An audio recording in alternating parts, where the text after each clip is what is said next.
Hi, everybody, and welcome to this episode of the Dr. Psych Mom Show. Today, we're going to be talking about the phenomenon that is so common where the wife stops giving the man oral sex later in the relationship. And this is an interesting topic because guys take this super personally and think that it has something to do with how much she loves him or she's attracted to him or something, and it really doesn't. So we will get into what it does mean in a bit. Before that, I will tell you to subscribe. Most recent subscriber episode was on women's career struggles in midlife. There are about 140 others, including oral sex on women, which would be relevant to the one today.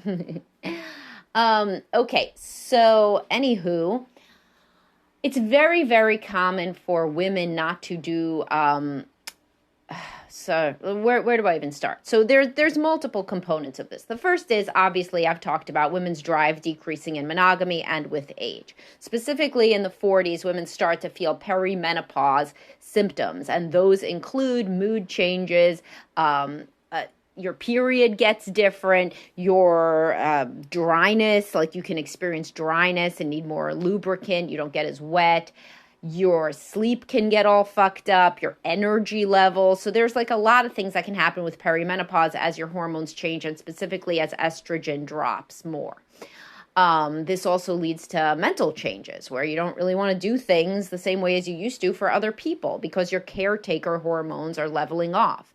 You're going into a different stage of life. And I had a podcast recently about the benefits of perimenopause and menopause for many women are that they find an identity outside of just caring for others. So first of all, there's the stuff on the women's side where her drive drops, and after so there's so many different situations. So let's look first at the situation where the woman is sex positive, but he's just experienced less and less oral sex as they hit their 40s and beyond. This is two things. This is due to her drive going down. So overall, things just kind of don't seem as interesting. They don't seem as sexy. She's not in the mood as much to do anything, especially, something that may kind of feel, honestly, a little bit more disgusting than it used to, even for a sex-positive woman. Because remember, if you're not hungry, you could love food. But if you're not hungry, then food's going to seem disgusting, right? So there's that component, but then there's the component that her partner has aged also. And guys don't really I've actually never seen this mentioned, in all the content on this and how to get your wife to do this. There's like a super obvious Occam's razor sort of thing going on. If she's having sex with you, she wants to be having sex with you, right? So most of the time, the woman is doing it because she has gotten into the mood, either spontaneous arousal from ovulation, etc., or because you've just been executing so much awesome Dr. Psych Mom romantic advice that she just can't help herself. But either she's having some sort of spontaneous arousal due to being somewhere in her cycle, or you just took her on a date night or whatever, or she experiences solely or mostly responsive desire, and so she's gotten into the mood. You guys have engaged in foreplay, you're kissing, you're touching, and then it comes time for the blowjob. And guess what she thinks? The most obvious thing.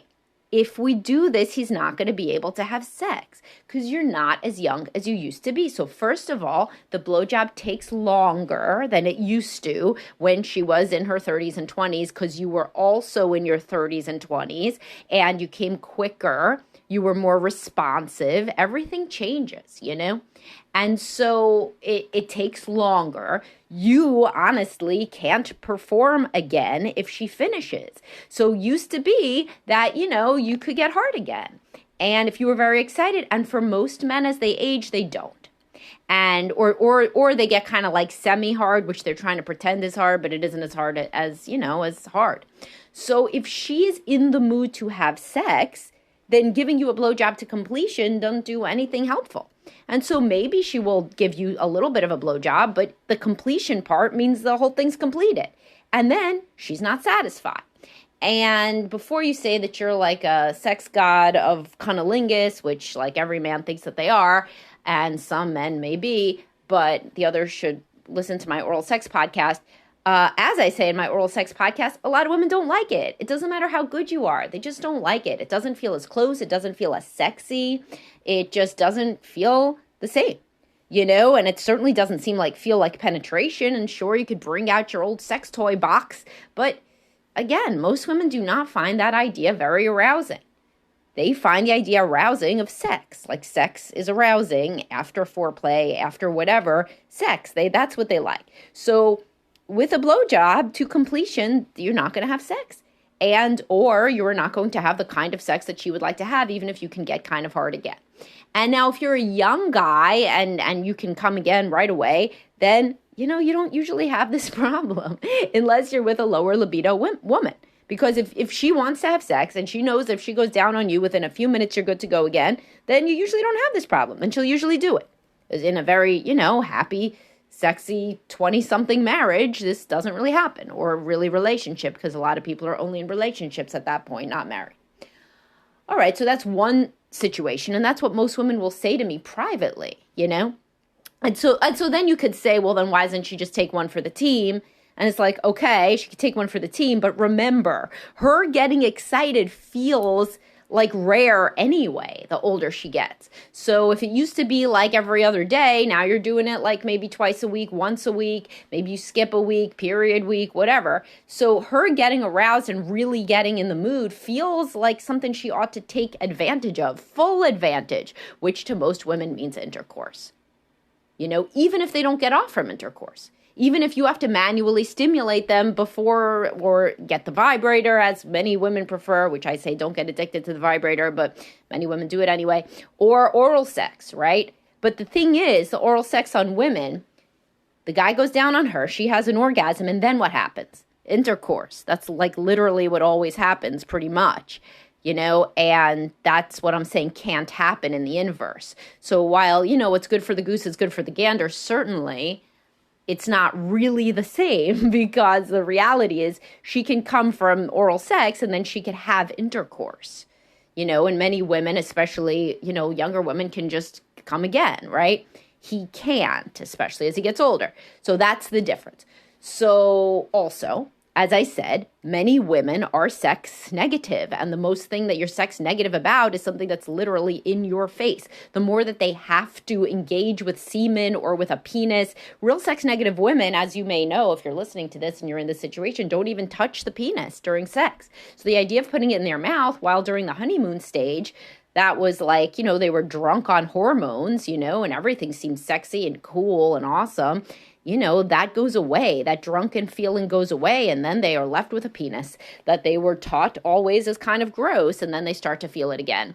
And then when this combines with their waning hormones and a sex-negative woman, then you're never going to get a blowjob pretty much, because you're barely having sex at all, and she finds it like totally gross. So what would we want to do about this? Well, first of all, one good solution is that the blowjob to completion, you got to at least empathize with that she is certainly, 100% taking one for the team there. And also, like, maybe you could not have the blowjob to completion. Maybe you could have a little bit of a blowjob and then you could have sex. And that's kind of a good compromise that a lot of couples come to, and that seems to make most people sort of happy, right? Instead of, maybe the guy be fully happy. But here's the thing, you're not going to be fully happy when she decides that this sucks, no pun intended, and that, she's just doing it for you. And then she gets excited and then nothing happens. Good for her. If she's somebody who doesn't like oral or manual stimulation after that. Also remember, some guys are selfish and they won't do anything afterwards. So that is a real thing. So a lot of the preoccupied attachment guys who are listening are not this person, but many, many other guys will not go down on her after they have already come. They're done. These are the guys that give, sex and foreplay a bad name. These are the guys that don't like to cuddle, that don't like foreplay, that just want to get their rocks off, and there are those guys. So if a woman is coupled with one of those guys, she goes down on him and he's done. He just goes to sleep. It's over.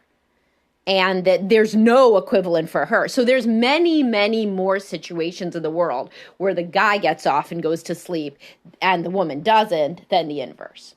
Where the woman gets off and goes to sleep and he doesn't. Of course, there are those situations, and there are guys who are very generous lovers and all sorts of things, right? But the majority of the time, the encounter is thought to be finished when the guy has an orgasm. and whether she does or not is kind of bonus. And for some guys, they'll make sure that she always does first, but then they do too. So there's many, many more women that don't have an orgasm in an encounter than men. And this is the orgasm gap. And this is women's fault as well as men's fault, right? I mean, you picked him, you stayed with this guy, and, he's a selfish bastard, and you didn't teach him anything about your body because you felt too awkward and shy and low self-esteem. I'm not saying it's like your fault, like you're bad or something. I'm just saying that's how it happens, right? So two people get into a dynamic, and the woman is basically never satisfied and never knows how to talk about it and always feels bad, and he don't give a shit. So, I mean, that is more common because, as I've discussed so many times, there's more avoidant attachment men, and those men don't generally like foreplay, cuddling, etc., etc. They mostly like sex. I have a podcast about that. High sex drive is not the same as a physical touch love language. So, so again, one compromise would be some oral sometimes before intercourse. The other one would be thinking of it kind of as something that we do for each other sometimes, is that one of us gives the other one an orgasm that's unreciprocated. But remember, you would have to do this too. Some women aren't even comfortable with that and have never had that happen. But, a lot of these guys are like, oh, I give them a massage and she's like ready to go to sleep. And so she just falls asleep. And I wish that the massage would turn her on and would be something that she likes sexually, right? Because I always tell men to give a massage as part of foreplay. That's useful for especially women who are more sensual, erotic blueprint. And you can refer to my erotic blueprint podcast on that. And it also relaxes women, and women need to be relaxed to have sex. Men don't, etc. But what happens is that a lot of these women are getting turned on by the massage, but they know that he won't just give them a happy ending massage, which they would really like. And then they would feel like they had kind of a, sexy thing happen, and like the guy's really giving and loving and generous. And then maybe they'd want to give him a blowjob to completion the next day or that week, But many, many guys turn this into only something where they get off too. And so this may be like mind-blowing to you to think about if you are in one of these more traditional dynamics where the guy getting off all the time is something that has to happen. And I talk about this actually in a podcast about, does the guy need to have an orgasm every time? Many guys, as they get older, don't have an orgasm every time because they save up, basically, and then they are more excited the next time. As you get older, you need a little help with excitement. Everybody does, And so, so if they gave the woman the massage and then they gave her unilaterally an orgasm, right? When she's all excited and that's easy for her, then she might want to have intercourse afterwards, or she might want to go to sleep. But if she did have an orgasm and go to sleep, and that was part of your repertoire, then that would be part of your repertoire likely on both sides. She would be more willing to give you a blowjob where she didn't get anything from it, because you're the kind of guy who does that too. So if you ever think, why is it not happening that she gives me a blowjob to completion just out of the blue, just like the women do in porn, have you ever given her an orgasm and not expected to get off? Maybe not, because that's not as common as the inverse, as I'm saying. So a lot of stuff to think about and to discuss, and this would be a great one if you are in a marriage where you discuss sex, and you're not in a marriage where you are over sending my stuff to your spouse to the point that they say stop. You could potentially discuss this podcast or just the topics from this podcast. What do you feel about, oral sex? Like, why is it that it's gone on, that it's, stopped in your mind? Why don't you really go down on me anymore? If you express curiosity, then it's going to go a lot better than just sulking and making passive-aggressive jokes and stuff, And a lot of women are really scared to say something like, well, it takes about 7 times longer than it used to. And afterwards, we don't have sex, and that's the only part I look forward to. And also, when you try to get me off manually after you're done with a blowjob, you're like really shit at it because you're half asleep, and actually you're not good at that anyway. And I've never tried to make you good at that because I figured that we could just have intercourse. Now, of course, remember that 75% of women do not get off during intercourse alone. But the way that a lot of couples make up for this is whatever their routine is. Like whether it's a different position that also stimulates the clitoris, or it's using the vibrator, or it's him going down on her and then they have sex. Either way, the point is that if a man wants a blowjob to completion, he has to think about all of these factors to understand what's going into it, because also, as you get older, many men don't perform as well the next day. So it's not even like that's going to turn her on, and it does turn women on, some women, to give a blowjob, and then, though, you're going to be ready in the morning. A lot of guys are not anymore, and they think they are, and then their wives say to me individually, well, it's not as hard as it used to be. It's not as, he needs a couple days. If you do not think, there's the Netflix show Easy has a scene like this, and you should watch the trajectory of this couple who ends up in an open marriage. There's these various little stories on that show. I only really followed a couple of them, and then I stopped. But for season 1, 2, and 3, episode 1 of each of those seasons follows this couple. And she says exactly that in the first session, as she's talking to a friend or something, is basically it's not as hard as it used to be, meaning his penis, and therefore sex is not as enjoyable. And this is something that women talk about, like to a therapist, not to anybody else really, and it impacts things. So, and the larger takeaway from this is nothing is as complex, rather, everything is more complex than just one person is lazy and doesn't give a shit. Like, that just is like a reductive, simplistic sort of narrative that only serves to make the marriage feel worse and to pit people against one another. And that is not what you need in your marriage. So having more, deeper, wider discussions about any topic, including oral sex in your marriage, is necessary if you really want to empathize with each other's perspective and come to any solutions. Because here, we just had a couple of solutions. She could do it halfway, right? More of the time, if she didn't think that then you were going to push for all the way, because maybe you wouldn't push for her to do it all the way, if you realized how all the way, kind of ruins it for her, in a sense, if she wants to engage in sex. If she does too many things, and the book Wanting Sex Again, by the way, by Laurie Watson, talks about this. If she engages in sex too many times without having an orgasm or sexual activity, she's going to be turned off of it because it's literal behavior training. So if she's like giving you blowjobs and like not getting off, and that's like what sex has become, she's not going to get turned on anymore by it. She's going to find it to be a chore, and she's going to find it to be kind of gross over time, because you're basically it's like punishment, like she gets excited, you come, there's nothing that happens for her, nothing good anyway. And this would also be a very good opener to talk about your oral sex and manual stimulation skills, and if you could improve at those, right? And, so maybe she's then not going to want to as much. So you'll win the battle of getting the blowjob today, but you'll lose the war where she kind of doesn't really want to have sex much, or even as much as she did, even if that's not very much. All right. Well, I hope you guys found this interesting, and I know you did, because oral sex is always an asked for topic in the domain of sex and couples counseling. And please do subscribe, and I will talk to all you guys soon. Bye-bye.